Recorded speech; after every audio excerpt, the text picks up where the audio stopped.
Good morning, Albuquerque, and welcome to That Saturday Show.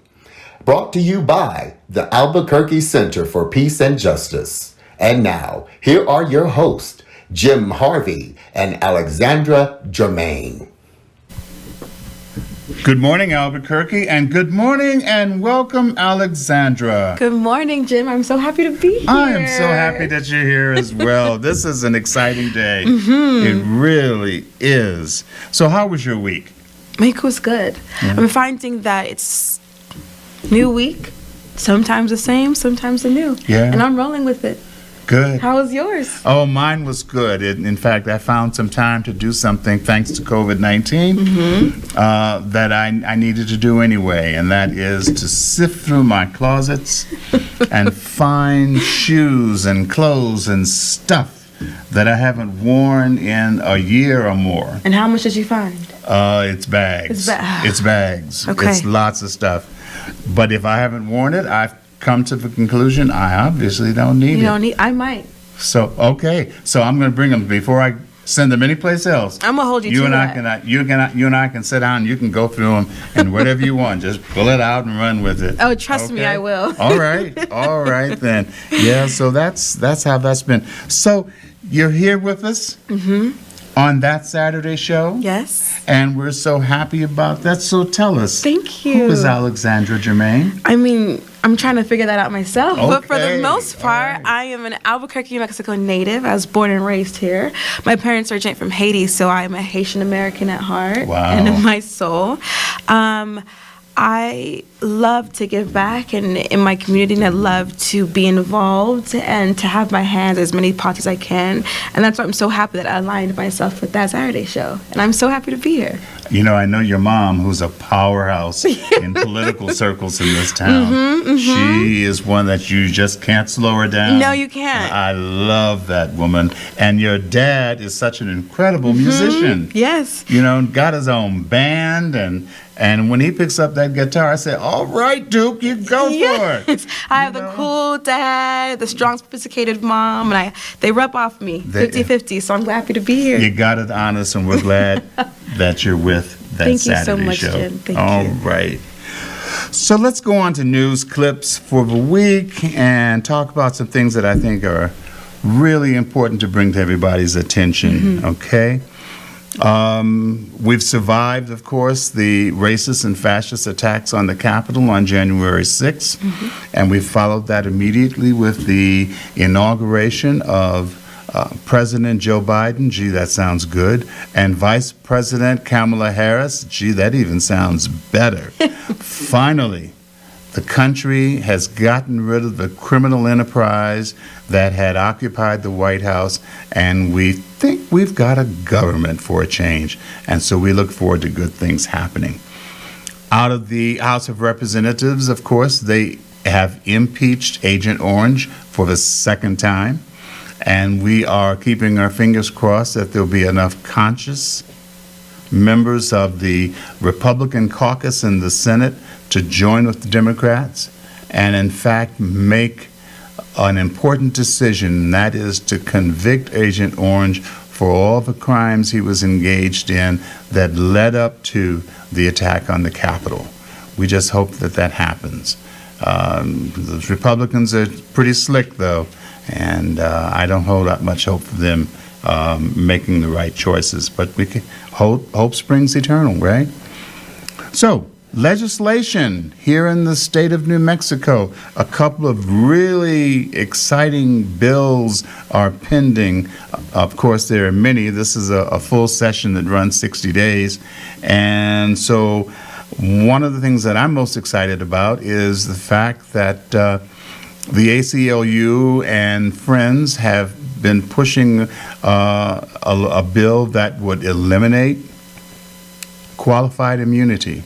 Now, qualified immunity is a law that, in fact, shields police officers from civilian action against them when they engage in use of force, when they engage in murdering unarmed civilians, beating up unarmed civilians, and otherwise abusing their positions as police officers. And we're hoping that with this qualified immunity, if it's gone, that means that those protections of police officers will be gone as well. And maybe they'll think twice about getting so rough and abusing their roles as police officers. The other piece that I really get excited about is a piece that's coming out of State Representative Cheryl Williams Stapleton's office, and it is the Black Education Act. And it is designed and intended to provide our school systems around the state with some guidance in terms of how they provide education for our black children, how they get information, how the textbooks are going to be selected and used, and how discipline and health issues that face many of our black kids in the schools around the state, are going to be applied when it comes to the problems and challenges that black kids face. So we're hoping that the Black Education Act passes as well. It was in the House's Education Committee this morning, and we're hoping that it cleared that hurdle and will go on to the entire body of the House of Representatives there, and that they will in fact pass it and then push it over to the Senate, and the Senate will do the same. So keep your fingers crossed. The State Bank is another piece of legislation that's pending. A public bank in New Mexico will change the financial landscape of the state here for good, and we're hoping that that legislation clears all the hurdles and passes as well. So keep those things in mind. Now, Alex, we've got an important month coming up. We sure do. So tell us, what's happening next month? Well, Monday, February 1st is a kickoff to Black History Month, which we hold so close to our hearts. And with that Saturday show, we have some amazing programs coming up next month, such as Black Dumb Music by Kendall Bell. We also have Black and Civil Rights in Albuquerque with the special treat with Bobby's Homestyle Cooking. And that's something I'm salivating thinking about, so I can't wait for Bobby's Cooking. Oh my God, I've had her food. I love it. I haven't. I've heard nothing but good things. Oh. So I'm so excited. And to top that all off, that's not all that we have. We also have Palestine and civil rights conversations. I think it's so important to have. And we also have music with Brenda Marley, as well as interviews coming up. And we focus on some artists that are in Albuquerque. And a lot of people tend to forget that Albuquerque is saturated with some amazing artists, with amazing people who are creative. And so Black History Month, I cannot wait. So we have a lot of stuff coming in. So everyone tune in next month, and we will make sure you stay tuned in. Looking forward to Black History Month in Albuquerque on that Saturday show. All right. Last week, we promised you an interview with the incredible artist, Jeff Drake. Well, here it is. So welcome to the Albuquerque Center for Peace and Justice. I'm Jim Harvey, your host of That Saturday Show. And here we are for another important episode and an incredible interview for you today. We have the honor of interviewing Jeff Drake, a renowned artist, and his work is now hanging here in the Peace Center Hall, and we invite you to mask up and come on down and see it for yourselves. And if you've got the right kinds of pockets, you can even buy some of this art. It's beautiful work, and it has a lot of important messages to it. So here we go. Welcome, Jeff Drake. Good morning. Thank you for having me. Glad you're here. So, Jeff, tell us a little bit about yourself, and also let us know what got you into painting such beautiful works. Well, I'm a Albuquerque native, New Mexico native, born and raised, self-taught artist. I've been an artist my entire life. I did not go to school for it. Just like many artists, I think, struggle with telling them, how can you have a career in this? How can you move forward with this? And it's tough. So I listened. So I picked my next option. I went to school for digital film and animation in Las Cruces, New Mexico. I dabbled in that industry for a while, and I worked different trades just to kind of make ends meet. And I reached a point where I came full circle. This is what I do, what I was born to do. It's my passion. And I kind of jumped out of that realm and back into what I love to do, and that's create. You know, New Mexico is such a fascinating place when we start talking about, you know, how people find their way into some area of artistic expression. You know, you just sort of get into it. You know, something happens to you, something speaks to you, and the next thing you know, you're performing on stage, you're singing, you're painting, you're dancing, you're acting, you're doing something that calls on the creative juices that are just probably lying dormant inside of you. And for you to say that you're a self-taught artist and yet you're producing such incredible work is such a powerful statement. And I just want to congratulate you on this work. Thank you. So tell us a little bit about the show. Tell us about the exhibit. So this was a series I created years ago. I actually was not always a painter. I stuck to different mediums, I guess what I was comfortable with. And when I picked up a paintbrush, I fell in love. I don't know how else to explain it. It's addicting. It's something that's hard to describe. And so I sat back and I thought, as I started creating and, you know, doing different paintings, you look around and you see a lot of really popular celebrities, you know, the list goes on and on forever. And so I thought, you know, I want to do something different. I want to portray people who have made huge impacts in the world and have their own stories and their own journeys, and they speak differently to different people. All key ingredients to things that have happened in our history. And so I started with one, and the ball just kept rolling, and the list goes on and I wish I could paint everybody on my list. So that's kind of how this series started. And I feel like I do it in an unconventional way. If you see the art, just the explosion of color represents each individual and the trials and tribulations they have and the struggles they have, but the successes and the journeys that they were on. And I wanted to do something different, something that maybe somebody would look back and look at these portraits and think, wow, you know, that really speaks to me, or that really speaks to me. Something different than your classic celebrities that you see everywhere that everybody thinks. Well, I have to tell you, this collection really sparked a lot of conversation. Sure. And even before the opening last night, you know, people were coming in and looking, and they've got their own opinions and their own feelings.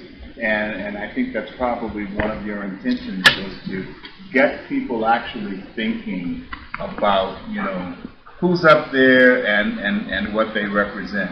I mean, because to go from, for example, you know, at one end of your exhibit, you've got Nelson Mandela.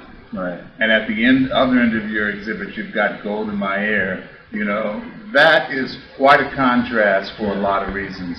You know, Nelson Mandela being the freedom fighter and the first president, you know, of a free South Africa. And you compare that to Golda Meir, who under her watch, the Israeli government was financing and training the white apartheid government and troops in South Africa.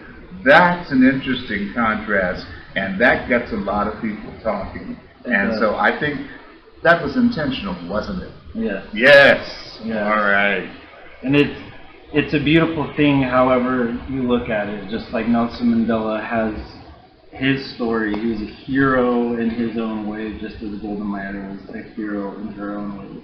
It's all a matter of perspective and which angle you look at it. Everybody portrayed on this wall, and everybody in my list up here, whether they're a hero or a villain, they all have their own story, play their own part in their community or their place on the planet, on Earth. It's all a matter of perspective. Yeah. And it speaks to everyone in their own way. So I was totally prepared for that. I knew some people would see images and be like, yes, no, yes, maybe, maybe. So, you know, it's the beauty of art, and poured my heart and soul into every single piece you see on the wall. Sure. You know, I mean, if you look at the literary world, you know, I remember years ago when Salman Rushdie, the writer and poet, the Muslim world had a contract out on him. They wanted him dead, you know, for the works that he wrote and the images that he had drawn of the Prophet Muhammad, you know, and so Satanic Nights, you know, was something that almost got him killed, but at the same time it was hailed, you know, as a major literary achievement. You know, so here we're talking about probably a major artistic achievement as well. And again, I just think that it's brilliant. I noticed that there's one of the paintings that you've got here is one of Mahatma Gandhi. Mm-hmm. And, you know, even Mahatma Gandhi, who was pretty much the father of the nonviolent philosophy, and certainly inspired people like Dr. King. Right now we're getting ready to launch here in Albuquerque a campaign called 30 Days of Nonviolence. And so we've got a picture up here of Dr. King, we've got a picture up here of Gandhi as well, you know, and yet, you know, in recent history, Gandhi has not been, you know, received so well in a lot of circles because there are a lot of other things people are uncovering about him. At the same time, he made a major positive impact on the world with his nonviolent philosophy, and you can't discount that. No, you really can't. I think that is just absolutely great. Anything else you want to share with us about your work and anything that you got planned for the future? Well, this isn't all that I do. You can visit my website at artbydrake.com. I'm also on social media platforms, Facebook, Instagram. You can kind of see what I've been up to. I know last year was a really rough year for everybody.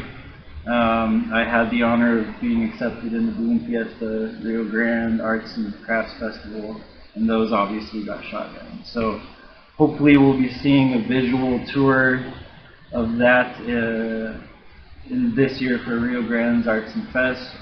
We'll see what the Balloon Fiesta looks like next year, and we'll see how this list continues, maybe portraying individuals today who are alive and with us. I know everybody in this series is historical figures and have since passed, but they've left their mark tremendously in their own ways on the planet. Look for me on the show Roswell. So I was on the CW, had a featured art position in one of those episodes. Is that right? Stay tuned for that. I'll put links to that on my website. That's a show I've gotten into just in the last several months, and I'm just waiting for it to come back. So yeah, I'm going to be looking. Oh, there's something I know. I know that guy. Yeah, that's wonderful. Congratulations on that. Well, thank you again for bringing your work to the Albuquerque Center for Peace and Justice, and for sharing this with us on That Saturday Show. And we encourage people to check out his work on his website, which again is www.artbydrake.com. artbydrake.com. And we just expect incredible things in the future for you. Thank you, Jeff Drake. Thank you for having me. All right. Welcome back. This segment is called a PAJOLA Minute. PAJOLA, Peace and Justice Organizations Linking Arms, of which the Albuquerque Center for Peace and Justice has over 40. And we're honored today to have as our first guest for the PAJOLA Minute, Ms. Elaine Cimino. And Elaine is with the Common Ground Rising PAJOLA. And we've invited her on to tell us about some of the exciting things that Common Ground Rising is engaged in. Welcome, Elaine. Glad to have you here. Thank you, Jim. I really appreciate the opportunity to work with the PAJOLA group. Common Ground Community Trust, or otherwise known as Common Ground Rising, is a grassroots organization that protects water, air, and soil from fracking impacts and other corporate pollutants. Please, we ask that you support our efforts at the state legislature on pause on fracking bill. That pauses new fracking permits for 4 years.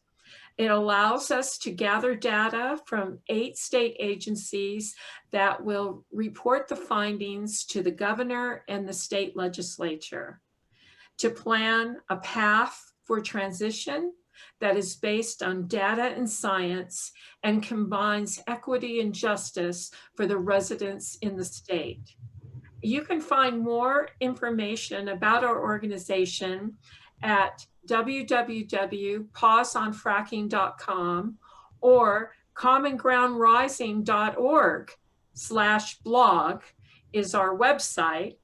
And if you're on Facebook, you can find us at Stop Fracking the Rio Grande Valley. That's Pause on Fracking. It's a state sponsored bill by Senator Antoinette Cedillo Lopez and Representative Patricia Roybal Caballero.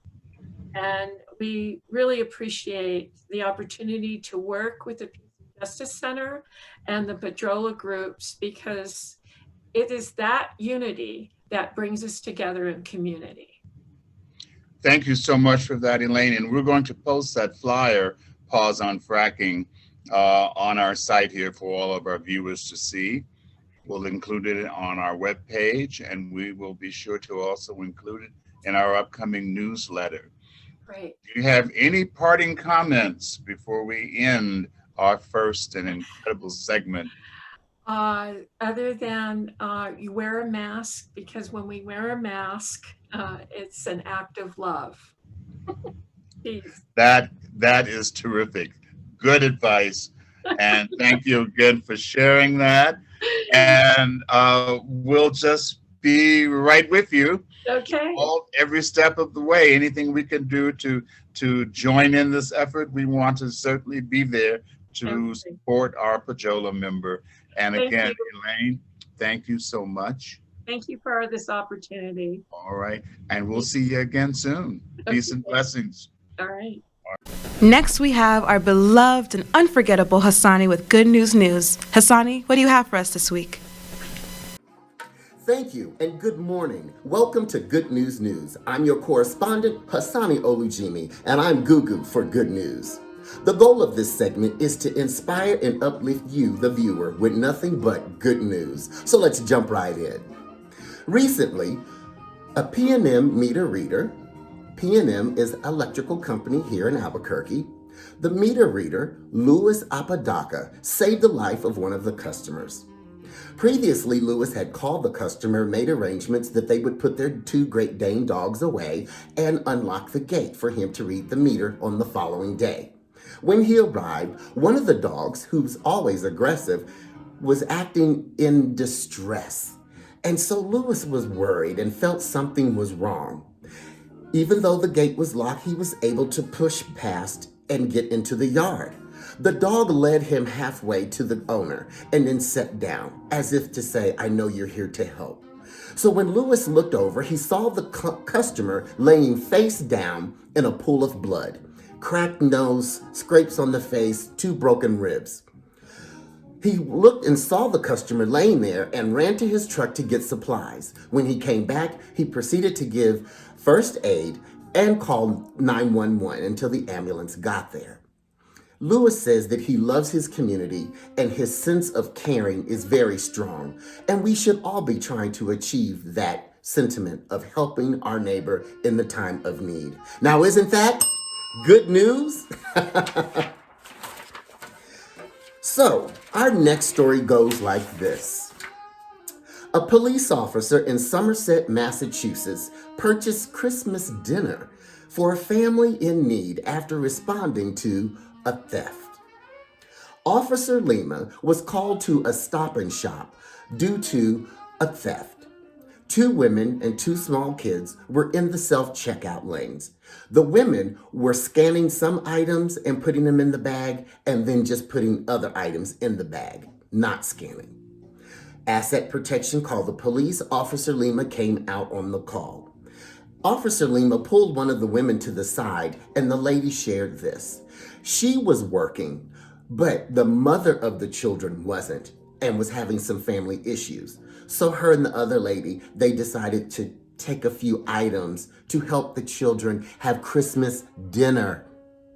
So Officer Lima looked at the receipt and saw that there was no hair shampoo, no conditioner, no fingernails, no lipstick, no hair. I don't know where you get hair from Stop and Shop, but and saw that there were no frivolous items. So he asked where were the other items that they were going to take. They had been put away.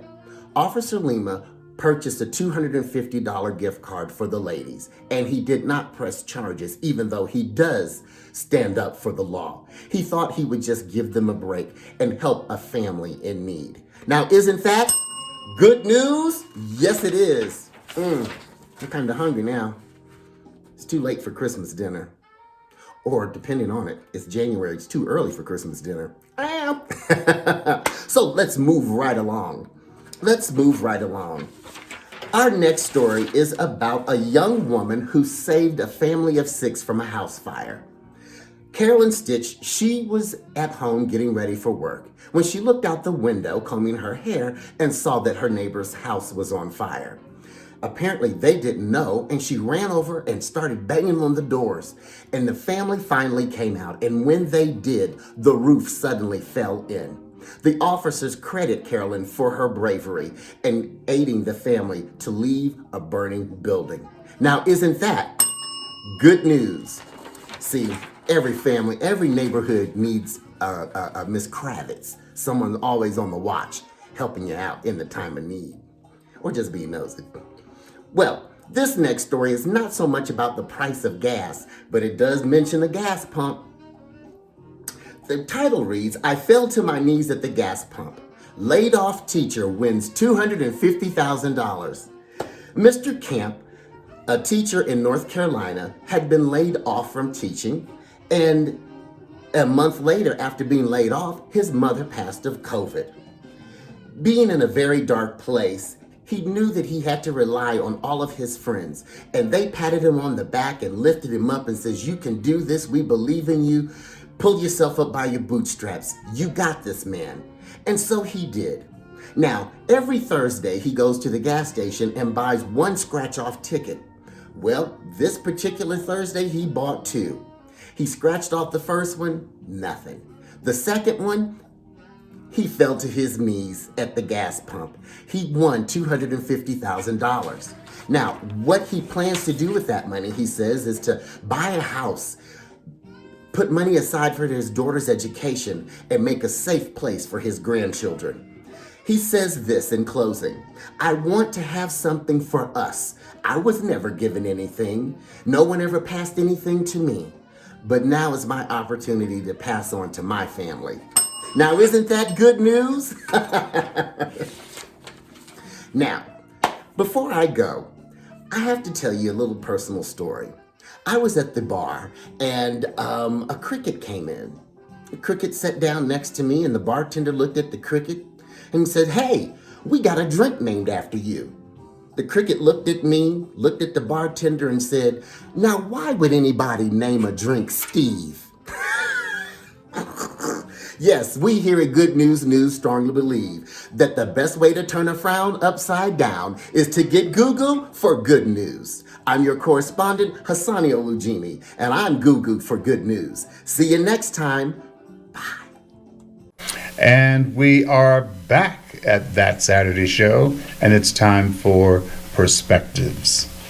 This week we want to focus on prisons.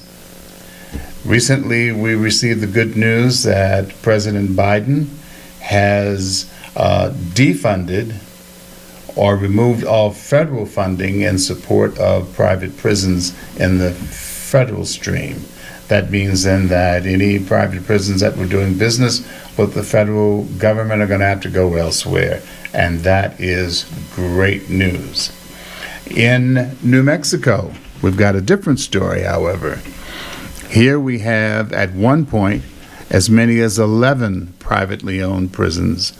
Happy to say that 7 of that 11 are now public prisons, but we still have private prisons here. And 45% of the prison enrollment in New Mexico is in private prisons. Now, why are private prisons so important?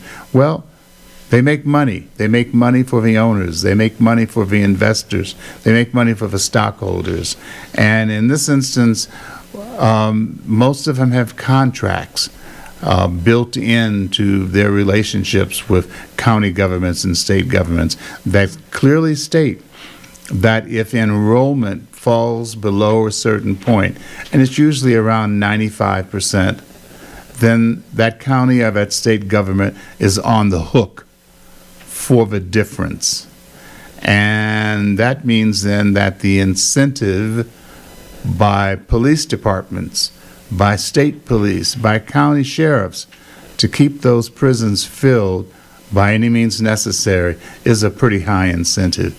And so that's what we're up against with private prisons. And I'm so happy that Tom Dent has joined us again this week, because Tom has been doing a lot of work in this area. And so welcome back, Tom. Hi, Jim. Thanks. I wish I were more affluent in the private prison and local prison research. I've worked on a lot of police reform issues since 2010, with the consent decree coming in here and the and working with the families. At one point between 2010 and 2016, with close to 27 different families that have had their loved ones killed by extreme use of force by the Albuquerque Police Department. And this doesn't include Bernalillo County Sheriff's Department.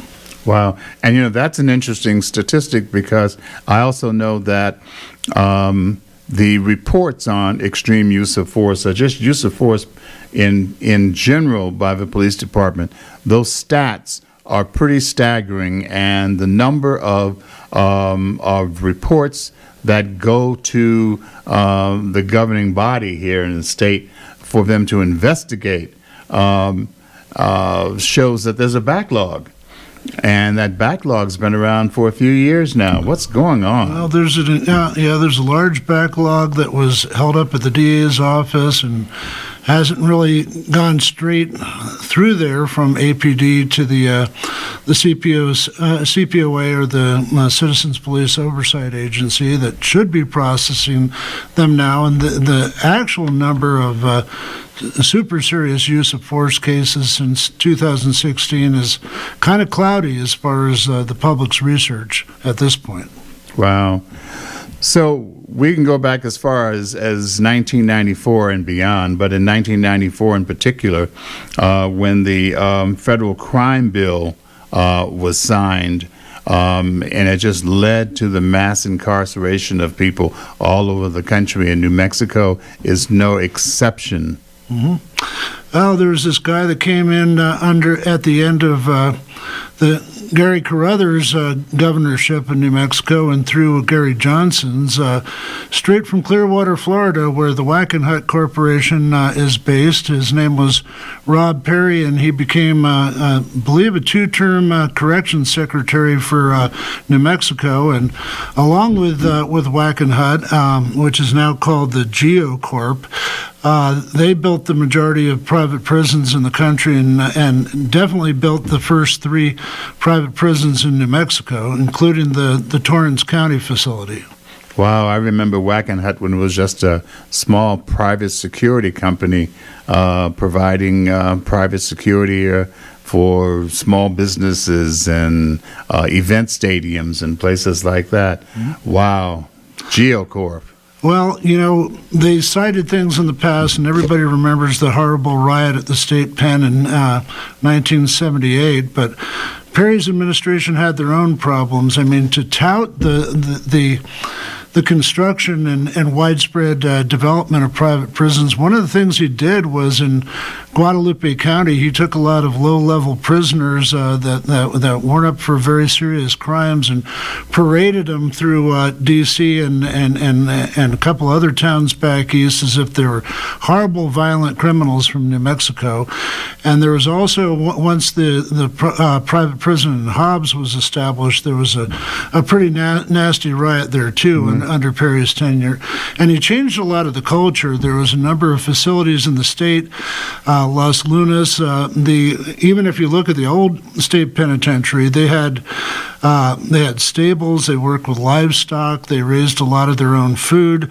They had good vocational programs that were developing. And Perry just looked at this and said, "Oh, it's one big country club," and shut it all down. And basically, aside from small libraries and some computer use, all the inmates could do was eat this processed trucked-in food, lift weights, and do the drugs that infiltrate into the system. Well, there's this flashing light in the back of my head right now that says if someone like Rob Perry was at one time at least an appointed official here in the state of New Mexico, and he curried favor with other elected officials and ended up in the private prison business, I'm just wondering that one of the reasons why private prisons continue to exist here might be that there just might be a lot of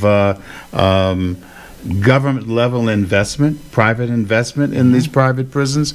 Other elected officials probably got some money invested in these prisons, and so there goes the incentive to do away with private prisons as well. Yeah, and big money coming in from out of state, from who knows where, benefits a very poor state like New Mexico. Yeah. In very strange ways. But, it's interesting that, Jim mentioned on the bulletin board the qualified immunity and the civil cap that's associated with that legislation. Rob Perry's history has gone from being in the prison system to being the chief lawyer for the city of Albuquerque under the Berry administration, and somehow or other, him and Darren White, who was the public safety director, head of the state police under Gary Johnson, they both happened to appear at Mary Hahn's very mysterious suicide at the same time. And then before he left office, he was the chief administrative officer of the second Berry term, and he lifted the cap on the civil suit cases from like 3.2 million to 9.5 million. That was the figure I saw 2 years ago. And now, people are arguing, well, we definitely need to end qualified immunity, but if you mess with the cap, then the people that are insuring the municipality are all going to leave the state, and they're going to stop insuring any municipality in New Mexico. So this is probably some language in that bill that has to change. Yeah, and I would think that some of the language that needs to change then is that anybody who is in policing should probably be responsible, at least in part, for their own insurance coverage, instead of having us as the taxpayers picking up the tab for that insurance. That's just not right, and it never should have happened in the first place. No. Another important thing that didn't happen back in 2013 and 2014, when the DOJ was bringing in the consent decree to Albuquerque to crack down on excessive use of force by APD, a lot of people that were working on this before and after, when they found out that racial discrimination was not part of the consent decree, they kind of they got very upset about that, and that kind of showed there's obviously, we see with nationally and with private prisons in general, and definitely in Albuquerque and populations in MDC and Los Lunas, that a good amount of percentage of the inmates are people of color, of black and brown skinned individuals, and there is an incentive, with our economic conditions and lack of opportunities and lack of opportunities for our young people. The city just completed a survey of African Americans here in the Albuquerque area, and one of the questions had to do with trust of the police department here, and the numbers were overwhelmingly revealing that African Americans do not trust the Albuquerque Police Department, and this kind of history that you're talking about here is a major contributor, I'm sure, to that opinion by the African American community. And I'm sure that if you look at the Hispanic community here, you look at the Native American community here, the numbers would probably be the same, because those are the people who represent the largest number of not only victims of excessive force, but the largest numbers of incarcerated individuals in our jails and in our prisons. Mm-hmm. And the fragile population, the homeless, the mentally handicapped, and like you were saying, the more definitely the more impoverished communities of color are perennial targets for APD and to a large degree Bernalillo County. We see them. We see that happen all the time. The attitude about just locking people up rather than providing services and preventive care and support for people who need it. The damage has already been done to so many of these people living on the streets, so many of these people that are hungry, and instead of providing them with the critical services that they need, what do? We lock them up. Why do we lock them up? It's the easiest thing to do for one reason, and the other, I'm willing to submit, is because eventually they may find themselves into these privately owned prisons, and again, it keeps the shareholders very happy. Well, and some of these big roundups like the ATF sting a number of years ago, what was it, 4 or 5 years ago? Damon Martinez, the same federal district attorney that brought in the consent decree, coordinated that sting and called those communities the low-hanging fruit when they were rounded up, and over 120 individuals were arrested, and probably 70 of them for no real reason on the books. Low-hanging fruit or strange fruit, it's all the same. And even if they did pick them up, a lot of times when they pick them up for small violations, there's a lot of these people that have come out of the system and are trying to get their act together, and they almost make the conditions of their probation, and then funny little things happen to nail them, and all of a sudden they're back in the system. Yeah, and this doesn't just extend to adults, but that school-to-prison pipeline and the trumped-up cases of mental illness and other trauma that's exacted on our youth in New Mexico is just incredible. So, we had a fascist governor here a few years ago who shut down the behavioral health system, and what popped up instead was detention centers that are privately owned, and those became the recipients of people who came through the juvenile justice program and were deemed mentally ill or traumatized for some reason, and they were incarcerated, but they were privately owned facilities. So again, there's the incentive, there are the investors, many of whom we might find in government throughout the state, and they just did everything they possibly could to keep those facilities filled with our young people. And the school systems around the country, play a major role in that as well. You have children that have all kinds of problems at home. You have homeless children who are determined to continue to go to school, and they face all kinds of traumatic experiences. And if something happens in school, rather than try to get down to the bottom of it, school systems have that lock 'em up attitude, and that's just got to stop. Right. Well, back to private prisons, fortunately in the last 2 years there seems to be a big downturn in them and a big political shift away from them.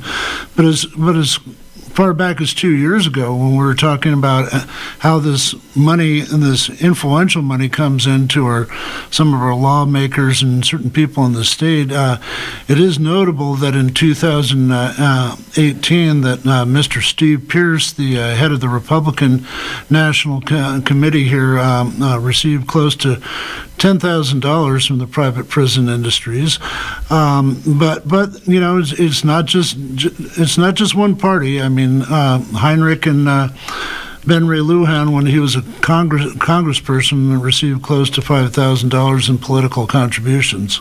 That money floats around, and it doesn't care what party it goes to, as long as the moneyed people get the results they want. Yeah, but before we finish up, we have to go back to the Torrance County facility. Absolutely. Torrance County facility, which was on its last leg as a privately owned prison at one point, managed to cut a deal with the federal government and with ICE, and is now a detention center for undocumented immigrants supposedly awaiting deportation or trial. That's pretty sad, because many of the prisoners that are there in Torrance County, down near Estancia, have been there for a long time. And the longer they're there, the more money is generated for that private prison. Mm-hmm. And a lot of them are the male parents of the kids that have been separated at the borders that are still in cages. Another story for another day, and we've got to tackle that. This has been Perspectives on That Saturday Show, and we thank you for listening. Time for a good laugh. Brought to you by Mary Byrd. Mary Byrd, as she refers to herself as the 100-year-old cougar, and she's a Colorado Springs native. She's called Albuquerque home since 1993. She's in Albuquerque on purpose and not because her car broke down. Her comedic style is silly, sassy, and smart. Current events, politics, family, neighborhood, and personal observations are all targets of Mary Byrd. A mild-mannered software consultant by day, she stepped up to the stage to a stand-up comedian mic in 2004, and she's never regretted it.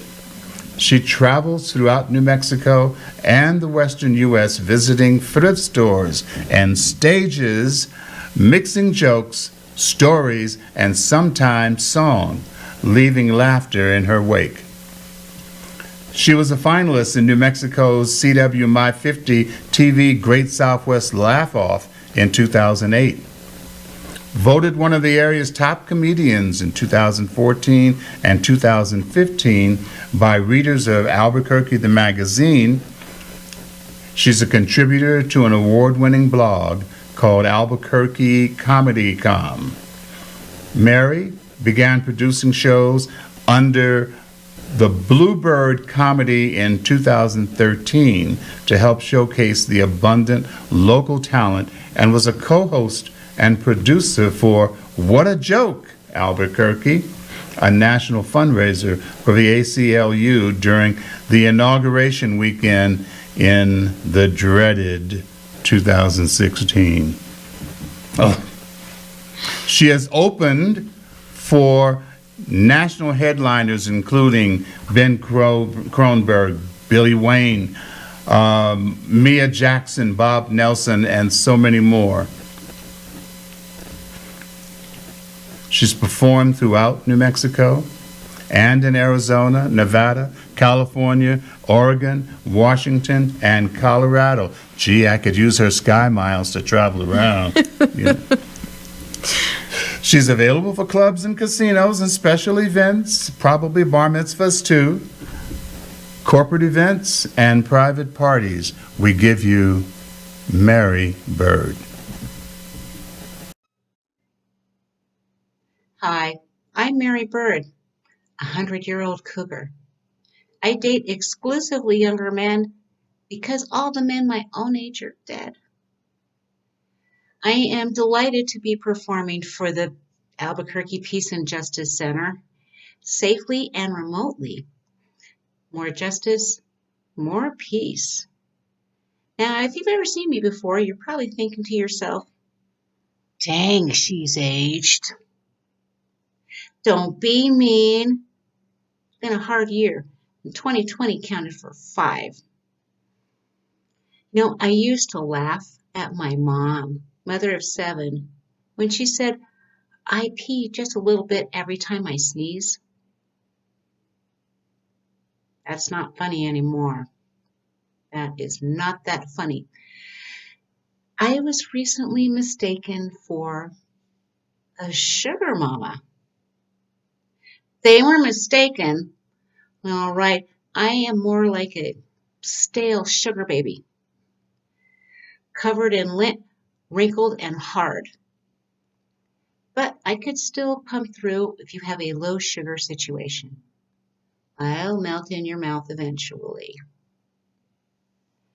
You know, presidents usually age in office, okay, but they're usually actually working as well. All right, that last guy, he looked really horrible when he started. And at the end of our national nightmare, I noticed no difference. I've noticed no difference. But, you know, for the first time in like about 5 years, I'm looking forward to Infrastructure Week. They have an administration that, you know, actually likes us. And we've got some big, strong, courageous change. Come on, Infrastructure Week. And that snapping turtle finally snapped too that he is no longer in charge of obstruction or the Senate. We just might get something done. You know, that twice impeached guy, he's having a hard time finding a lawyer. It could just be that, you know, maybe advertising that you didn't pay the last one wasn't the best idea. I don't have 6 bankruptcies under my belt, so I don't know. I do not know. 2021 is going to be a better year. I can feel it, right? But it's still acting kind of 2020-ish. Oklahoma is making fun of my favorite mythical creature, Bigfoot. One of my favorite shows has been Finding Bigfoot because, you know, they're just looking for him. They're not trying to hurt anybody, right? But since everything is all well in the state of Oklahoma, an Oklahoma state legislator introduced a bill to make hunting Bigfoot legal. Bigfoot. And I told a friend of mine about this, and she said, "Is that from The Onion?" I said, "No, it's from Oklahoma." I've said it before, and I will say it again. Oklahoma, you are not okay. You just aren't, babies. 2-hour delays, not nearly as much fun as when school was out. All right, now that we're online, it's like, you know, even though I was awakened at midnight with an alert, don't go out. It's going to be dangerous. I'm like, you know, I wasn't going anywhere anyway. And now I really could use that extra sleep. Now, if you've been homeschooling, bless your heart. I cannot tell you, not a day goes by that I am so grateful and thankful that I do not have any school-age children. All right, but a friendly word to the wise. When when in-person school does start again, you cannot use your Crown Royal bags for your kids' lunches. Do not try it. All right, you get in trouble, you get kicked out of the carpool. Don't say nobody told you. Cauliflower is still a big hit. All right, we've had cauliflower rice and potatoes, and now there's cauliflower bread. Nobody really cares until they come up with cauliflower taco shells. We will be all in the streets. Last time I went to the grocery store, I was wearing my Gryffindor shirt because that's my house. And a guy came up to me and he's like, "Oh, you're a Gryffindor? I'd like to slither in you." What? He said it again. I was like, "You better Hufflepuff out of here. I will put a Ravenclaw right in your eye." So I am still single, go figure. Some folks are looking into dating, not me, but I do want to know, what does COVID ready mean? If it has anything to do with Axe body spray, I am passing hard. Now, if you are happy and healthy, there is something that you can do. There's so many things we can't. And if you could consider giving blood, all right, because if you give blood on a holiday, you get a bonus. I gave blood right before New Year's, 1.5 beers, wasted. So if you're healthy and you can, think about giving blood. The next holiday is Valentine's Day. You're not going to have a date anyway. Thank you for joining us. And remember, more justice means more peace. I am Mary Byrd. Thanks for listening.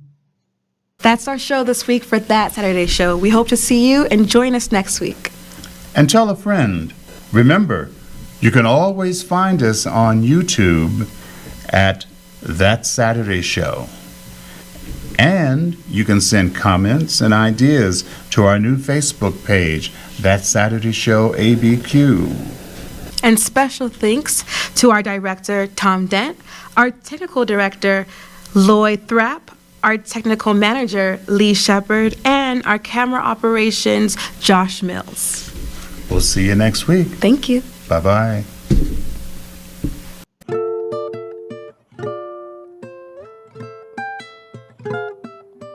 Until the next time, it's time to say goodbye. When you out here in the streets, keep it real, 505. We love everybody, we just want to let you know. Thanks for tuning in to That Saturday Show.